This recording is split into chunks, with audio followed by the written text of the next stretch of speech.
What you're looking at on the screen is Pope Gregory the 13th, the man who locked the world inside a manufactured timeline. Did you know we are not in 2026? The only reason you believe it's 2026 is because you were born into a system, not because time itself says so. The word calendar comes from the Latin calendae, a Roman legal term used to announce debt collection dates.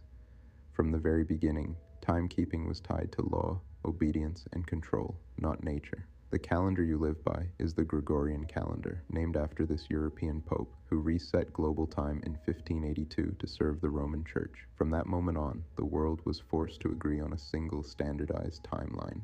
Days were erased, rules were imposed. Time was no longer guided by the sun, stars, or seasons, but by authority. And this is where people say, Christianity isn't European, but the calendar exposes the contradiction. 2026 doesn't come from nature. It doesn't come from Africa. It doesn't come from ancestors. It comes from Rome. Christians often say, 2026 just marks the time since Jesus died. Pause and think logically. If nobody alive witnessed the beginning of this timeline, then nobody alive witnessed the end of it either. So how does anyone know exactly when Jesus died? No living witnesses, no verified date, no contemporary global record. The dates were assigned later, calculated backward by Roman scholars and church officials centuries after the fact, using Roman math, Roman language, and Roman authority. That isn't eyewitness history. That's timeline construction. You are trusting a Roman calendar created by a Roman pope, written in Latin, approved by Roman church councils, about events no one alive witnessed, then being told it's not European. That's the illusion. Before Rome standardized time, different civilizations lived in different years at the same moment. Time was local, cyclical, lunar, seasonal, ancestral. Life moved in rhythm, not in numbered boxes. You weren't ahead or behind. You were aligned. Empires can't rule rhythm. They rule measurement. That's why Rome froze time into a straight line with a single reference point. Once time was standardized, people could be aged, scheduled, taxed, recorded, and controlled. And once time was captured, the mind followed. This leads to something most people have never questioned. Nobody has the correct age. Nobody has the correct birthday. Nobody has the correct horoscope. Why? Because all of it is calculated inside a European time system rooted in Roman religion. Your birthday is just a number stamped onto a Roman calendar. Your age is how long you've existed inside that system, not how long your spirit has moved through cycles. Your horoscope, if based on Western dates, is aligned to a shifted, colonized calendar, not the original sky. Nature didn't assign you January, February, or March. The stars didn't agree to Roman months. Your ancestors didn't count life this way. Now read this part slowly. The sun does not recognize January 1st. And here's why that matters. January is named after Janus, a Roman, European god of doors, gates, beginnings, and transitions, a two-faced deity looking backward and forward. January 1st was not chosen by nature.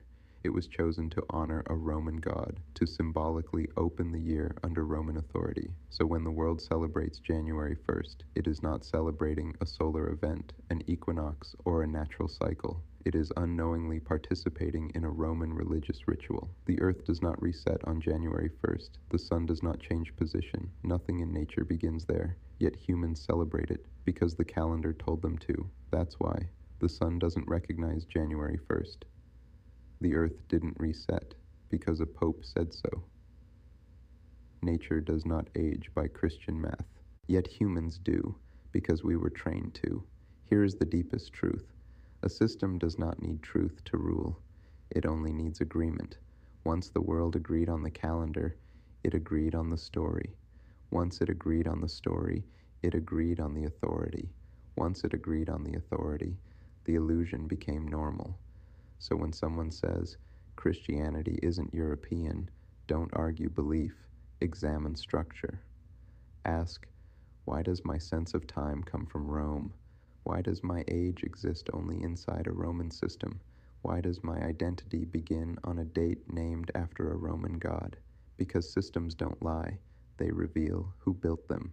You are living inside European time and European religion, whether you believe in it or not. And once you see that, you stop living by the clock and start listening to rhythm, nature, and ancestral time. Final thought, read this slowly. You're telling me God is real. You're telling me Jesus is real. Yet everything about the reality you're living in is European. Your time is European. Your calendar is European. Your months are named after European gods. Your age is calculated by Roman math. Your holidays are Roman rituals. Your history is stamped by empire. That's not divine truth. That's a system. We are living in a matrix built by Europe.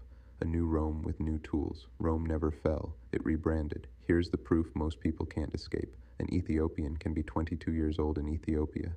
They move to the West. Suddenly they are 30. Did their body change? Did their cells age overnight? Did nature speed up? No.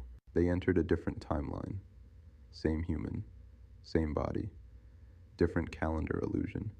That alone should wake you up. Age is not universal. Time is not universal. They are systems you step into. So when you say God is real and Jesus is real, ask yourself, why does your God require a European clock? Why does your Jesus need a Roman timeline? Why does your spirituality only function inside Western structure? If truth were divine, it would not change when you cross borders. But age changes. Time changes. Identity changes. That's not spirit. That's programming. Where Rome controls time, time controls age controls identity, and identity controls the mind. We are not living in natural reality. We are living in engineered reality, a new Rome, a new empire, a new illusion. And the deepest question isn't, is God real? It's, why does your reality need Rome to function? Because once you see the system, you can never unsee it. Welcome to the Matrix.